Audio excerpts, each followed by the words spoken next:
আমার মতে এই সিজনের বার্সেলোনার সবচেয়ে বোরিং ম্যাচ ছিল আজকে।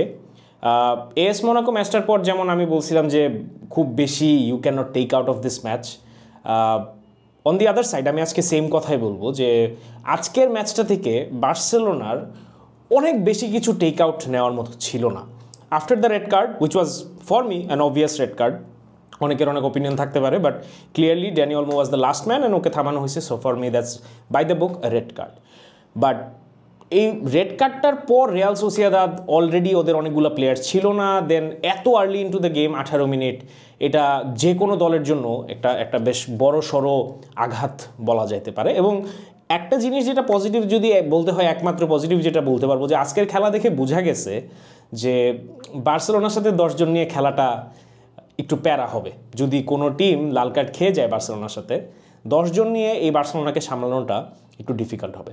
বাট দিন শেষে সোফিয়ার রিভেঞ্জ নেওয়া ডান। দিন শেষে we are back at the top, এবং শুধু ব্যাক না, যে নেক অন নেক একটা পয়েন্ট ছিল রিয়াল মাদ্রিদের সাথে, সেখান থেকে আমরা আলহামদুলিল্লাহ 3 পয়েন্টের ব্যবধান, মানে এক ম্যাচ একটা ডিফারেন্স নিয়ে এখন টেবিলের শীর্ষে। কিন্তু কিন্তু কিন্তু সেপ্টেম্বর এবং অক্টোবরে যে ভুলটা আমরা করছি, বা আমাদের মতো অনেকেই করছে, যে অতি খুশিতে দিশেহারা হয়ে নিজেদেরকে লিগ টাইটেল উইনার দাবি করছে, এটা একদমই করা যাবে না, ভুলে গেলে চলবে না। আমরা টেকনিক্যালি এখনও 1 পয়েন্ট মাত্র আগায় সেকেন্ড পজিশনে যেই ক্লাবটা আছে সেটা হচ্ছে অ্যাটলেটিকো মাদ্রিদ, এবং Real Madrid last match day পর্যন্ত will compete. So La Liga is getting feisty, and let's talk about the day when we took our revenge. So দেখেন, একটা জিনিস যেটা আজকের ম্যাচটার আগে খুব অবভিয়াস ছিল যে রিয়াল সোসিয়েদাদ হাইলাইন খেলবে, রিয়াল সোসিয়েদাদ আমাদেরকে প্রেস করবে, রিয়াল সোসিয়েদাদ জাহাজ নিয়ে বসে থাকবে না নিজেদের পেনাল্টি বক্সে, ওইভাবেই শুরু করে। যে একটা ডিসকমফোর্ট লাস্ট যে সোসিয়েদাদের সাথে আমরা ম্যাচটা খেলি, ওইখানে যে ডিসকমফোর্টটা ক্রিয়েট করে রিয়াল সোসিয়েদাদ বার্সেলোনার জন্য, আজকের ম্যাচের প্রথম 18 থেকে 20 মিনিট সেম ওয়েতেই তারা বার্সেলোনাকে অসুবিধা সৃষ্টি করতেছিল। অনেকেই আমি বলতে দেখতেছি যে লাল কার্ডটা না হলেও বার্সেলোনা ইজিলি জিততো, এই জায়গাটাতে আমি একমত পোষণ করি না। বার্সেলোনা হয়তো জিততো, হ্যাঁ, ইজিলি জিততো, I don't believe so. Real Sociedad technically এমন একটা টিম যারা নিজেদের এবিলিটির উপর কনফিডেন্স রাখে। আপনি যদি রিয়াল মাদ্রিদের সাথে ম্যাচটাও দেখে থাকেন, কোপা ডেল রের ফার্স্ট লেগ, সেখানেও রিয়াল মাদ্রিদ যে খুব বেশি সুবিধা করতে পারছে রিয়াল সোসিয়েদাদের সাথে, সেটা কিন্তু না। এনরিকের একটা ভালো ফিনিশিং ছিল, একটা ব্রিলিয়ান্ট বল ছিল from Bellingham, if I am not wrong, maybe yes বেলিংহামই আই গেস। সো একটা ব্রিলিয়ান্ট এসিস, একটা ব্রিলিয়ান্ট গোল, বাট এর বিয়ন্ডে কিন্তু চান্সেস ক্রিয়েট হলেও খেলাটা ওইরকমভাবে জমে উঠতেছিল না। সিমিলারলি আজকের প্রথম 18 মিনিটও খেলাটা বার্সেলোনার নিয়ন্ত্রণে আসতেছিল না।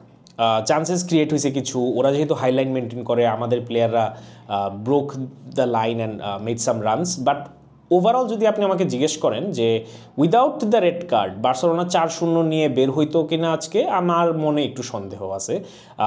ক্লোজ কল একটা গেম হয়তো 1-0, 2-1 টাইপের একটা খেলা হয়তো বা হইতো, বাট আমার কাছে যেটা মনে হয় যে যেই সাবস্টিটিউশনগুলা ছিল না অ্যাভেইলেবল রিয়াল সোসিয়েদাদের কাছে, সেই জায়গা থেকে প্রবাবলি আজকের খেলাটা রিয়াল সোসিয়েদাদ জিততে পারতো না। বাট দ্যাট বিং সেড, যেটা রেজাল্ট হয়েছে ওইটা হয়েছে, এবং আজকের ম্যাচের বেশ কিছু পজিটিভ নিয়ে আসলে কথা বলতে হবে। স্টার্টিং উইথ যেই সাবস্টিটিউশনস এবং যেই চেঞ্জেসগুলা করছে, প্রত্যেকটা change scored. This is crazy, প্রত্যেকটা না, but 3 of the changes scored. Casado scored his first goal. Giraffe Martin scored his first goal for Barca. Araujo scored his second goal of the season. So এটা truly brilliant, এবং মানে এই যে বিভিন্ন আদার দেন regular sources যে গোলগুলো আসতেছে, এগুলো আসলে দিন শেষে খুবই খুবই খুবই ইম্পর্টেন্ট। কিন্তু এখানে আরেকটা জিনিস আমার মানে এখন আসলে প্যারা দেওয়া শুরু করছে, লেভানডস্কির আসলে এখন আমার মনে হয় সিরিয়াসলি স্টার্টার পজিশন থেকে আমার মনে হয় এখন আস্তে আস্তে ওকে একটু সরায় আনা উচিত। কারণ it's no criticism on the player, it's simply age, and you can not fight age, you can not go against biology. আপনাকে মেনে নিতে হবে যে আপনার বয়স হয়েছে, আপনাকে মেনে নিতে হবে যে আপনার শরীর 36 বছর বয়সে ওইরকমভাবে চলবে না যেভাবে 26 বছর বয়সে চলতো। সো সেখান থেকে লোক, আমি এটা আগেও বলছি, আবারও বলতেছি, absolutely no disrespect to Robert Lewandowski. He is অন্য অন্য জিনিস, ইজ অন্য লেভেলে। এখনও he is the pichichi front runner, it's crazy to say it out loud. But টিমের ভালোর জায়গা থেকে আমার কাছে মনে হয়, আমার কাছে যেটা জেনুইনলি মনে হয় যে প্রথম থেকে বলে আসছে যে পাও ভিক্টরকে আরও সময় দেওয়া উচিত ছিল, সেটা দিচ্ছে না। সো আমার মনে হয় ফারান টরেসকে আরেকটু কনফিডেন্স, আরেকটু সুযোগ, আরেকটু অপরচুনিটি দেওয়া যাইতে পারে। ইয়েস, মাঝে মাঝে হেগে দেয়, বাট আমার কাছে মনে হয় যে ফারান টরেস অ্যাটলিস্ট সঠিক জায়গায় পপ আপ করে এবং প্রেস করে, যেটা এই মুহূর্তে লেভেনডস্কিকে দিয়ে হচ্ছে না। এবং বড় ম্যাচ সিচুয়েশনগুলোতে এগুলা একটু ঝামেলা করবে। সো দ্যাট বিং সেড, আজকের ম্যাচে আসলে ক্রিটিসিজম করার মতো কিছু নাই, প্রেস করার মতো আমি অনেক কিছু নাই বলবো এই জন্য যে রেড কার্ডটার পরে এটা আসলে মোটামুটি একটা প্র্যাকটিস ড্রিল হয়ে গেছিল।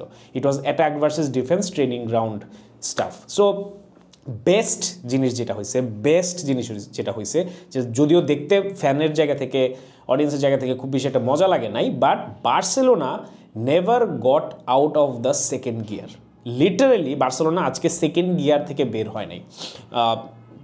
দুইটা গোল হয়ে যাওয়ার পর বার্সেলোনা লিটারেলি হেঁটে বেড়াইছে, পাস দিছে, রিসিভ করছে, চান্স ক্রিয়েট করার চেষ্টা করছে, হইলে হইছে, না হইলে নাই। এর মাঝখানে আরও 2টা গোলও হয়ে গেছে। ক্লিনিক্যাল গেম ম্যানেজমেন্ট, এইটা আজকের বেস্ট পার্ট ছিল। আজকে ওই মানে আটার ডমিনেশন, ছিঁড়ে ফেলছে, মেরে ফেলছে, কেটে ফেলছে, ওই রকম কিছু ছিল না। বাট আজকে clinical game management from Hansi Flick and also প্রত্যেকটা প্লেয়ার যারা খেলছে, including the substitutions as well. Frenkie de Jong আমার কাছে আজকে মনে হয়েছে খুবই চোখে পড়ছে। ফ্রাঙ্কি ডিয়ং ওভারঅল যতগুলো ম্যাচ খেলছে আফটার কামিং ব্যাক, আমার কাছে মনে হয় যে সবগুলো ম্যাচেই ও দেখাচ্ছে what he is all about, what I was hyping him for. এবং ওই জায়গা থেকে আজকের ম্যাচেও we could see those passes. একটা পাস মানে আমার মনে আছে একদম ক্লিয়ারলি, একদম অলমোর লিটারালি পায়ে পড়ছে, শটটা যদি আর একটু প্রপারলি লাগতো, brilliant goal and brilliant assist. So Frenkie, মানে watching Frenkie de Jong and also watching Casado, মানে 2টা প্লেয়ারকে সাইমালটেনিয়াসলি ভালো খেলতে দেখাটা যে আমাদের জন্য আল্লাহর রহমতে কত বড় একটা মানে নিয়ামত, এটা আসলে বইলা শেষ করা সম্ভব না। মানে হ্যাভিং 2 প্রপার সিডিএমস যারা হচ্ছে টপ অফ দেয়ার ফর্মে আছে এখন, এটা ইজ অ্যাবসলিউটলি প্রাইসলেস। আমাদের কিছু জায়গায় আমাকে একটু টেনশন দেয়, উইং পজিশনটা এখনও আমাকে টেনশন দেয় যে আল্লাহ না করুক রাফিনিয়া ইয়ামালের যদি ক্রাঞ্চ সিচুয়েশনে এসে সিজনের কিছু একটা হয়, তাইলে উই আর এফড, বেশ বাজেভাবেই এফড হব। কারণ there is no sign of Ansu Fati, there is no sign of Pau Victor, there is only Ferran Torres, এবং ইটস নট এনাফ। সো ওই জায়গা থেকে আমার কাছে এটাই আসলে আমাদের এই সিজনে যদি আমরা উষ্টা খাই, সিজনে যদি আমরা আর কোনো কিছু না জিতি, আমার কাছে মনে হয় এটা ইভেনচুয়ালি হবে যদি আল্লাহ না করুক কোনো ইনজুরিজ হয়। সো অল ইন অল আসলে অ্যান্ড নট টু ফরগেট আরেকটা clean sheet for Szczesny, it's crazy. So all in all La Liga has heated up. All jokes aside, আমার কাছে মনে হয় যে এখনও সম্পূর্ণ league race is open. Real Madrid can come back any time. আমরা আমাদের 6 পয়েন্ট লিড হারাইছি, রিয়াল মাদ্রিদ 7 পয়েন্ট লিড হারাইছে। অ্যান্ড সিজন শেষ না হওয়া পর্যন্ত let's not celebrate, let's not do stupid things. এই সিজনটা মজা হচ্ছে, এই সিজনটা খুবই মজা হচ্ছে। ক্রাঞ্চ একটা পিরিয়ড, দেখি আর কতটুকু আগানো যায়। থ্যাংক ইউ সো মাচ, ইসকাল বার্সা।